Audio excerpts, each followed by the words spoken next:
nós vamos abrir a nossa Bíblia no Evangelho segundo escreveu Mateus, capítulo 5, no verso 5. Mateus, capítulo 5, verso 5. Nós vamos dar sequência à nossa série de reflexões acerca das bem-aventuranças, não é? O pastor Jean-Luc, no último domingo, esteve trazendo uma mensagem sobre a segunda bem-aventurança, e hoje nós vamos para a terceira. Todos a uma só voz leiamos Mateus 5, verso 5. Bem-aventurados os mansos, porque eles herdarão a terra. Vou fazer uma coisa simples aqui. Eu peço que vocês, meus irmãos, olhem para esses irmãos aqui que estão à direita de vocês. Olhem para eles. Pode ficar de frente para eles? Isso. Vocês podem pregar para eles agora? Como? Vocês vão ler esse versículo bíblico para eles, por favor. Pode recitar?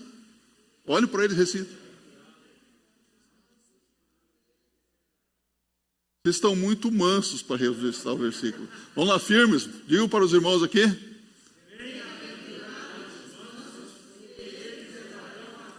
Ok, agora vocês com toda a autoridade, falem para eles a mesma coisa.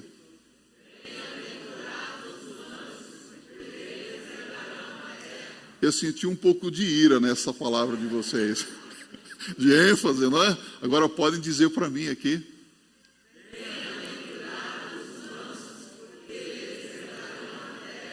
Viu como que é fácil pregar, meus irmãos?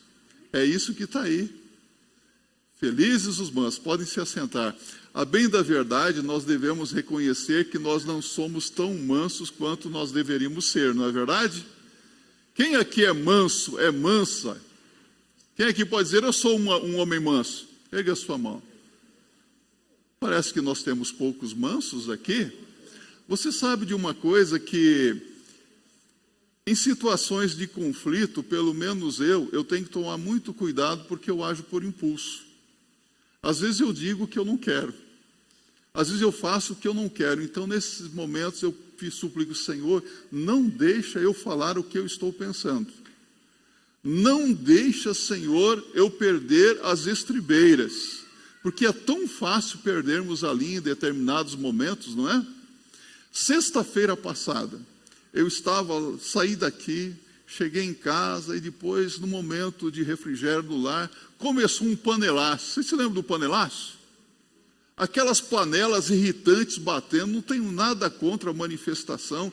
Em outros momentos eu até aprovei uns panelaços que teve no passado, hoje nem tanto, não é? Mas você sabe de uma coisa? Eu fiquei irritado. Não com a manifestação de panelas batendo, mas porque o vizinho de cima, ele batia uma panela com tanta força que aquilo estava me irritando. Me deu vontade de sair na sacada e me manifestar, não contra o panelaço, mas contra o vizinho. Você já sentiu vontade de fazer isso alguma vez? Às vezes nós queremos agir com mansidão, precisamos agir com mansidão, mas o contexto não favorece. A vontade mesmo é explodir. Parece que o pavio está curto. Ou é só eu que me sinto assim às vezes? Sabe, em 2004, eu fui fazer participar de um culto fúnebre do pai de um ex-membro dessa igreja. E o pai dele tinha um Opala. Pensa num Opala. Quem gosta de carro aqui? Pensa num Opalão, relíquia, aquele carro todo restaurado, lindão, brilhante, e ele sai, então, aí pelas ruas de São Paulo, e vem um outro carro e passa do lado dele e raspa a lateral daquele carro. Ele fica tão irritado, mas tão irritado, ele não consegue nem sair em direção àquele carro, e ele volta para casa tão entristecido, tão furioso, ele infarta e morre. Infartou de tanta ira. Você é uma pessoa mansa? O que faz você ficar irritado, irado? Será que quando as pessoas não fazem a sua vontade, isso deixa você furioso, furiosa? Precisamos atentar para a palavra de Deus. Eu creio que essa bem-aventurança é bem oportuna para nós nesse tempo que estamos vivendo, não é? Tantas coisas estão nos irritando, tantas coisas estão nos fazendo mal. Os políticos estão aí se aproveitando de situações, politizando até uma coisa tão séria como uma pandemia, não é verdade? Você olha para tudo isso e há um inconformismo, há uma indignação, e se nós não tomarmos cuidado, nós acabamos entrando na pilha também. Então a palavra de Deus nos apresenta aqui uma bem-aventurança que deve se manifestar na vida de todo aquele que é servo ou serva de Deus, ou seja, na vida de quem é membro do povo de Deus, na vida de quem é um cidadão do reino de Deus. Esta palavra aqui no Sermão do Monte não trata da vida das pessoas do mundo, mas trata do estilo de vida daqueles que são servos e servas de Deus.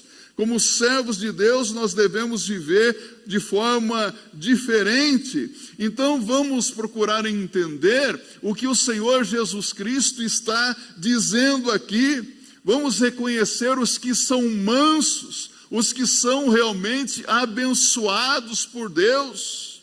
A mansidão tem vários sentidos. No Antigo Testamento, a palavra hebraica para manso é anaú e significa uma pessoa humilde, extremamente paciente, pobre, aflita, que sabe esperar com perseverança o socorro ou a justiça divina.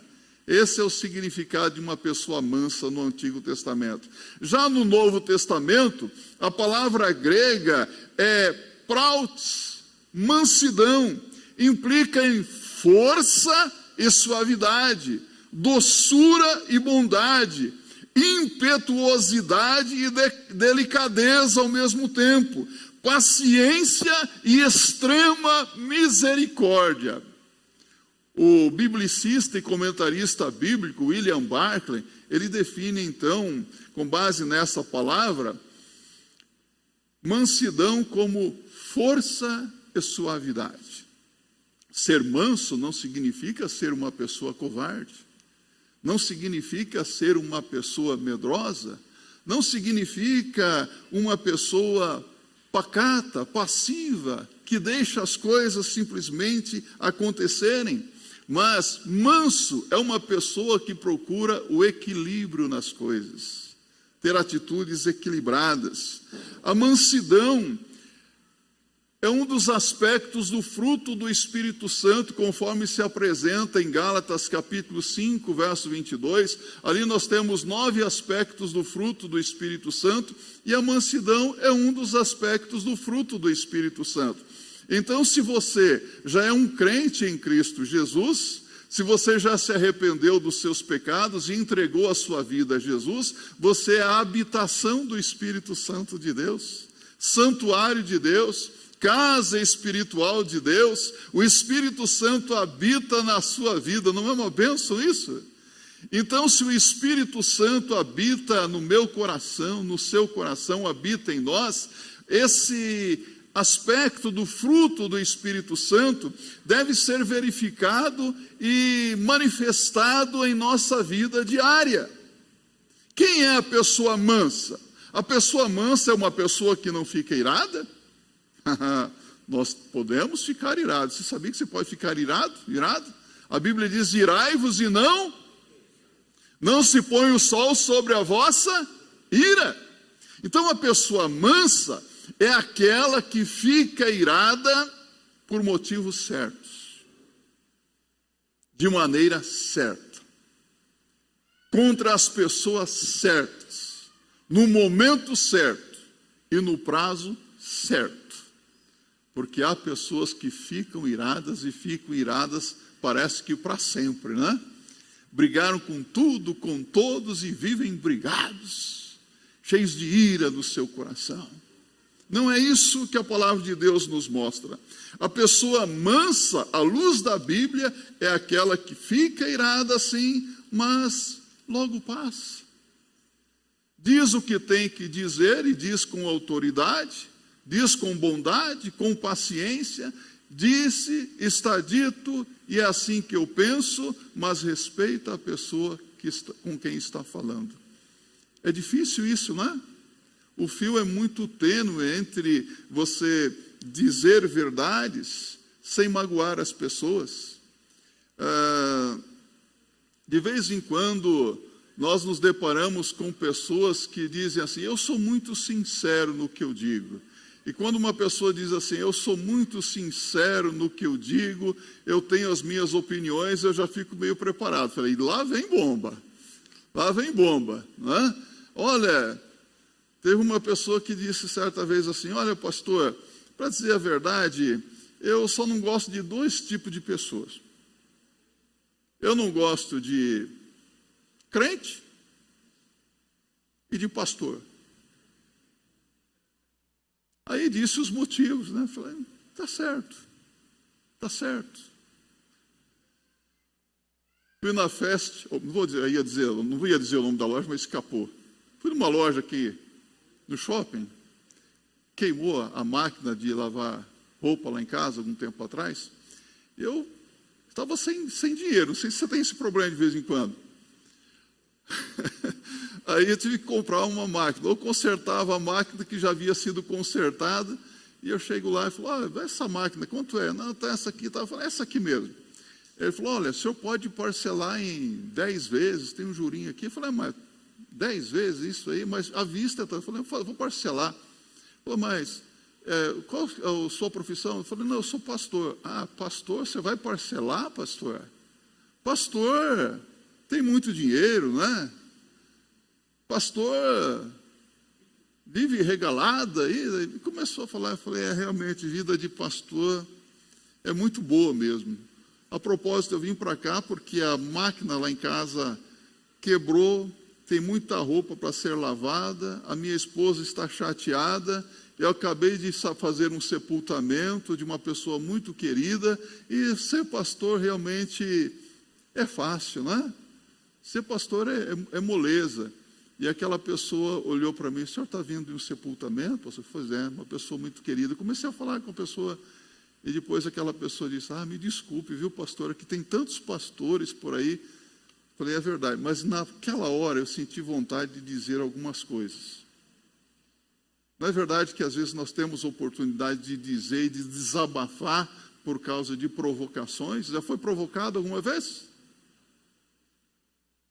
Humilhado? Maltratado? Então, nesse momento, nós contamos com o auxílio do Espírito Santo de Deus, porque, a bem da verdade, nós somos gente, e como gente, muitas vezes, nós não agimos corretamente como deveríamos. Nós acabamos tendo atitudes equivocadas. Mas a mansidão é a marca dos eleitos de Deus, diz o apóstolo Paulo, em Colossenses capítulo 3, verso 12. Nenhuma pessoa pode afirmar que é salvo por Cristo Jesus se não for uma pessoa mansa. 2 Timóteo 2, verso 24 a 26 diz isso. Efésios capítulo 4, verso 1 e 2. Então a mansidão, ela exige misericórdia e, consequentemente, os mansos também serão julgados com bondade e misericórdia. É a palavra de Deus quem nos diz isso em Isaías capítulo 11, no verso 4, Tiago capítulo 2, verso 13. Se nós julgarmos os outros com misericórdia, nós também seremos julgados com misericórdia. Precisa da misericórdia de Deus na sua vida? Eu preciso. Há muitas coisas que eu mereço e eu não recebo. Mereço em termos de punição. Graças a Deus por sua misericórdia. Graça e misericórdia. Precisamos entender isso. Na Bíblia nós temos alguns exemplos de mansidão. Tiago capítulo 1, verso 21, nos fala do discípulo manso, cristão manso. Acompanhe comigo. Abra aí a sua Bíblia. Tiago diz assim: por isso, rejeitando toda a imundícia e a superfluidade de malícia, recebei com mansidão a palavra em vós enxertada, a qual pode salvar as vossas almas. O discípulo é aquele que está pronto para ouvir a palavra de Deus e está atento como uma criança está atenta às nossas palavras. Quando nós vamos conversar com uma criança, você percebe como que ela para prestar atenção? Para receber o ensinamento? Então o discípulo é aquele que está desejoso de ouvir a palavra de Deus, para fazer a vontade de Deus, mesmo que tenha que pagar um alto preço por isso. E às vezes o preço é anular-se, humilhar-se. Preste bem atenção. Você, como discípulo de Jesus Cristo, deve saber se humilhar diante de Deus e das pessoas. Mas você, como serva de Deus, tem a sua dignidade. Também não deve deixar as pessoas humilharem você. Sabia disso? Amém? Vou dar uma de pastor Rodrigo aqui. Posso ouvir um amém? Você tem que se humilhar. Saber se humilhar. Como que isso é difícil? Mas é possível. A Bíblia ensina em Provérbios capítulo 15, no verso 1, que a resposta branda desvia o furor. Às vezes você chega em casa e a esposa diz assim para você: onde é que você estava? O que você estava fazendo? Tem muita coisa aqui em casa, você que não me ajuda e tal. Não acontece isso na casa de vocês, não é? Aí você para ouvir e tem mais. O que você disse quando quis dizer aquilo que disse há 10 anos atrás, quando nós estávamos lá? Eu falo, meu Deus do céu, o que é isso? Aí você tem que parar, respirar e dar uma resposta branda. Eu acho que nesse momento aqui, nessa situação, nós temos que discutir o nosso relacionamento. Dá um frio na espinha. Discutir relacionamento. Mulher gosta desses negócios, né? Bom, mas falem para mim o que acontece. Eu posso falar aqui no púlpito com mansidão para vocês não sofrerem dentro de casa, tá bom? Combinado aí, jogo? Deixa eu só dizer uma coisa para você. Se você estiver certo ou certa e dirigir a palavra em tom agressivo, você vai aumentar a fúria da pessoa. É isso que a palavra de Deus está dizendo. A palavra branda desvia o furor. Calma, diz a palavra de Deus. As pessoas mansas, elas pensam antes de responder, porque não querem causar problemas com as suas palavras. Euzinho aqui, já criei problemas com as minhas palavras. Você já criou problemas com as suas palavras? Problemas para mim. Às vezes problemas para os outros. Às vezes eu tenho que chegar diante de Deus e falar: ah, Senhor, eu e a minha boca grande, né? Eu estava certo, Senhor, no que eu disse, mas eu não precisava ter dito da maneira que eu disse. Eu não precisava ter dito para aquela pessoa o que eu disse. Erramos, falhamos. Então nós precisamos tomar cuidado para não causar problemas. E há momentos que está indo tudo tão bem, não é? E nós causamos problemas porque queremos ver a coisa ficar um pouquinho mais agitada. Ah, está muito tranquilo isso aqui, deixa eu... Tem gente que gosta disso, não gosta? Cuidado. O crente não deve ser causador de problemas. Discípulo de Jesus é diferente. Nós temos vários exemplos na Bíblia. A Bíblia nos dá exemplo de pessoas para nós seguirmos e exemplos que nós não devemos seguir também na nossa vida. A Bíblia fala em Números 12, verso 3, a respeito do manso Moisés. Lembram-se do manso Moisés? A Bíblia diz assim: e era o homem Moisés muito manso, mais do que todos os homens que havia sobre a terra. Não parece, mas Moisés era manso.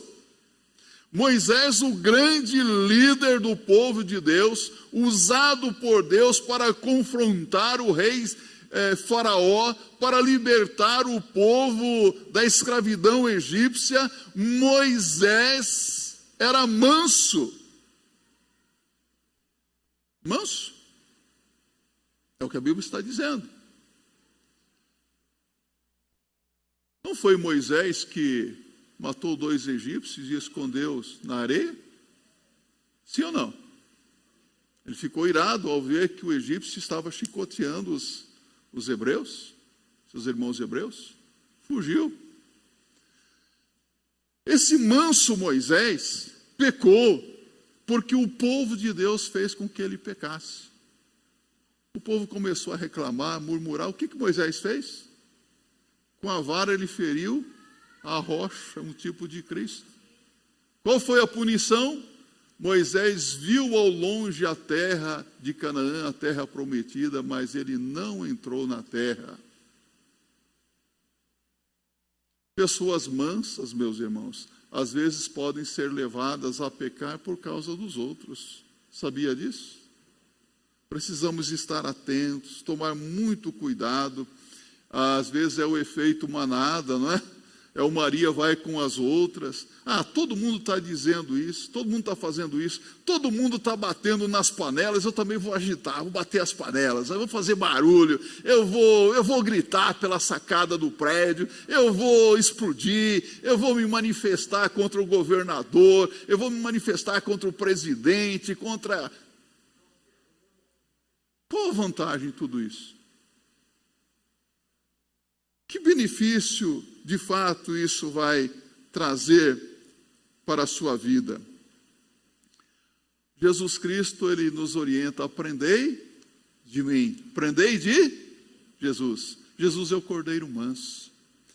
Disse Jesus: vinde a mim todos os que estáis cansados e oprimidos, e eu vos aliviarei. Tomai sobre vós o meu jugo, e aprendeis de mim, que sou manso e humilde de coração. Aprendei de mim, diz o Senhor Jesus. Olhemos para Jesus, a mansidão de nosso Senhor Jesus Cristo. Ele foi chamado de Cordeiro. João diz: eis o Cordeiro de Deus que tira o pecado do mundo. Já esteve com um cordeiro, já viu um cordeirinho? Como que é manso?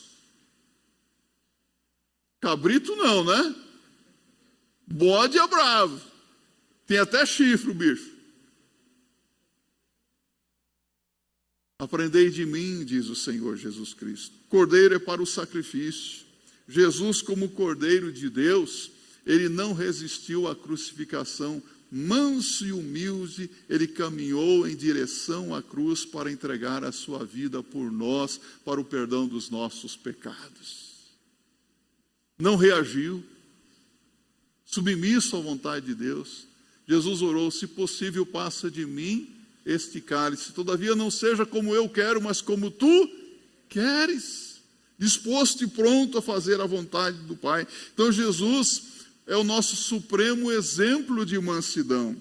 Mansidão é um desafio a ser buscado pelo poder do Espírito Santo de Deus. Devemos então reconhecer que nós temos dificuldades para controlar as nossas ações, as nossas atitudes, as nossas palavras, os nossos impulsos, e precisamos ser controlados pelo Espírito Santo de Deus. Por isso que a orientação da palavra de Deus em Efésios 5,18 é: não vos embriagueis com o vinho em que há contenda, mas enchei-vos do Espírito Santo de Deus. Quando você aceita a Cristo, a sua vida é mudada, o Espírito Santo habita em você e a sua vida é transformada, o seu temperamento é transformado. E você passa a ser controlado pelo Espírito Santo de Deus. É diferente de uma pessoa controlada pelo álcool, uma pessoa embriagada, ela perde o controle, perde a direção. Acaba sendo motivo de vergonha, de chacota, não é isso que acontece? Mas uma pessoa dirigida, presidida pelo Espírito Santo de Deus é diferente.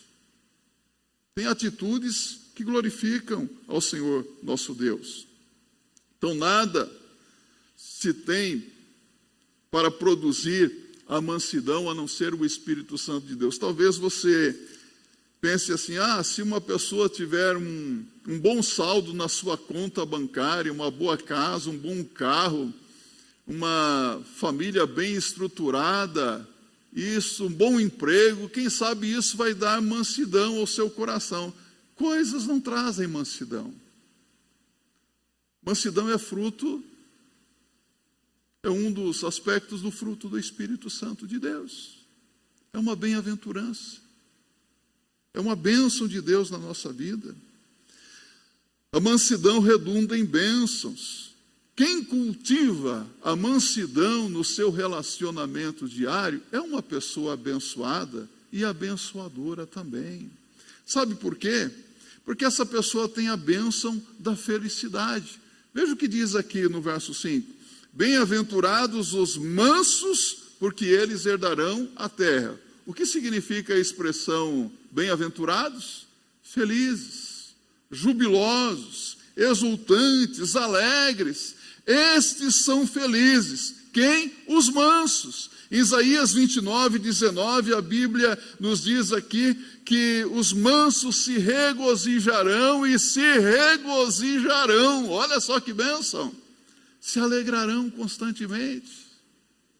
Estão sempre contentes. A bênção da herança da terra. No Salmo 37:11, o salmista diz: mas os mansos herdarão a terra e se deleitarão na abundância de paz. E aqui nós temos também, bem-aventurados os mansos, porque eles herdarão a terra. O que significa isso? Uma pessoa mansa tem acesso a pessoas, a situações e a oportunidades que outras pessoas não possuem. Não são as pessoas que parecem mansas, são as pessoas mansas de fato. Porque tem gente que parece, mas não é. Parece manso, mas na hora do vamos ver mesmo, na hora do conflito, você vê quem é quem. Nossa, essa pessoa parecia ser tão boazinha, mas agora olha só que bicho que virou. Você já viu gente assim, não viu? Você fica perplexo, meu Deus, de onde é que saiu isso? Por isso que é muito bom conhecer as pessoas antes de emitir qualquer opinião a respeito delas, não é? Não podemos fazer juízo temerário de ninguém. Essa pessoa aí, não, às vezes a pessoa ali é uma bênção. Só está quietinha no canto dela, orando, esperando a oportunidade para dar a palavra certa, para agir no momento certo. São pessoas que não cultivam inimizades, adversários, pessoas que estão sempre cercados de amigos. Conhece pessoas assim? Você sente o prazer de estar ao lado dessa pessoa. Que pessoa boa. Nós temos na Bíblia um outro exemplo, em Gênesis 26, versos de 1 a 25, o exemplo de Isaac. Isaac, ele tornou-se um homem riquíssimo, e tinha como vizinho os filisteus. E porque Isaac era rico, os filisteus começaram a sentir ciúmes e inveja de Isaac. E o que os filisteus faziam? Entulhavam os poços de água de Isaac, para provocar, para irritar, para encontrar um motivo de contenda, de briga. O que Isaac fazia? Com mansidão lidava com aquela situação e abria outro poço. Fechou esse, eu vou abrir outro. E chegou um momento em que os filisteus procuraram Isaac e disseram: vimos claramente que o Senhor é contigo. Façamos algum tipo de aliança, de acordo. O que os inimigos reconheceram? O Senhor é contigo. Façamos um pacto, um compromisso. Partiu dos inimigos. Você já pensou se ele tivesse agido de maneira equivocada? diferente? Então eu quero perguntar, será que você está sempre exigindo que as pessoas façam as coisas do jeito que você quer? Será que você fica muito furioso ou furiosa quando as coisas não são feitas de acordo com a sua vontade? Será? Você é uma pessoa mansa? Talvez esse seja o momento de você orar a Deus e pedir para que o Espírito Santo de Deus, que habita no seu coração, já que você já é um crente em Cristo Jesus, faça com que esse fruto, essa bem-aventurança se manifeste na sua vida. E todas as pessoas possam ver o quão manso você é. Estamos precisando de pessoas mansas nesse tempo. Se você ainda não é um crente em Cristo Jesus, não conheço todos que estão aqui. Abra o seu coração para Cristo, porque Jesus diz, eis que estou à porta e bato. Se alguém ouvir a minha voz, entrarei em sua casa, cearei com ele e ele comigo. Apocalipse 3:20. Alguém já disse que nosso coração tem uma porta com um trinco, e esse trinco do lado de dentro. Só você pode abrir a porta do seu coração para Jesus entrar. Nós sabemos que o reino de Deus é um reino em que Cristo reina nos corações, não é verdade? Está presente entre nós de forma invisível. E alguém disse que no nosso coração, uma ilustração interessante, disse que no centro do nosso coração tem um trono. E precisamos nos certificar quem é que está assentado no trono. Se o Rei dos Reis, o Rei Jesus Cristo, está realmente dirigindo, presidindo a nossa vida, ou o nosso próprio eu, o nosso egoísmo, ou o mundanismo, ou até mesmo o inimigo. Porque quando a casa está vazia, não tenha dúvida nenhuma, o inimigo vem e ocupa aquela casa. Você anda pelas ruas da cidade, aqui do Brooklyn, você vê casas com uma plaquinha assim, vende-se, aluga-se, aquela casa está vazia. Há muitas pessoas que estão com a vida vazia de Deus, e há pessoas que tiveram um encontro com o Senhor Jesus Cristo, e o Senhor tirou toda a imundícia do pecado, do mundo, do diabo, daquela vida, mas aquela vida continua ainda vazia e precisa dar lugar ao Espírito Santo de Deus, porque se a casa permanecer vazia, a Bíblia diz que o demônio que saiu daquela vida, em volta, vê a casa vazia e traz mais 7, o estado daquela pessoa fica pior do que o anterior. Que ninguém aqui se iluda, ninguém se iluda. Não fique apenas contente por ser membro da igreja. Você precisa se certificar se você já é membro da família de Deus, se você já é um cidadão do reino de Deus, se você já tem Jesus Cristo como o rei da sua vida, aquele que dirige a sua vida. Ouvi o testemunho de um irmão em Cristo que passou em frente de uma igrejinha bem pequenininha, aquelas tinham só uma portinha de levantar, e tinha um grupinho de crentes lá cantando. E depois ele percebeu que alguém começou a pregar e disse assim, Jesus é rei. E ele passou em frente daquela igreja, e aquela frase ficou na mente dele, Jesus é rei. Jesus é rei, não é Jesus é rei. Jesus é rei. E ele se deitou para dormir e aquela frase martelando, Jesus é rei. Semana seguinte ele voltou naquela pequena igrejinha e entregou a sua vida para Jesus Cristo, porque queria que Jesus reinasse na sua vida e no seu coração. Deixa Jesus reinar na sua vida, no seu coração, que assim seja para a glória de Deus.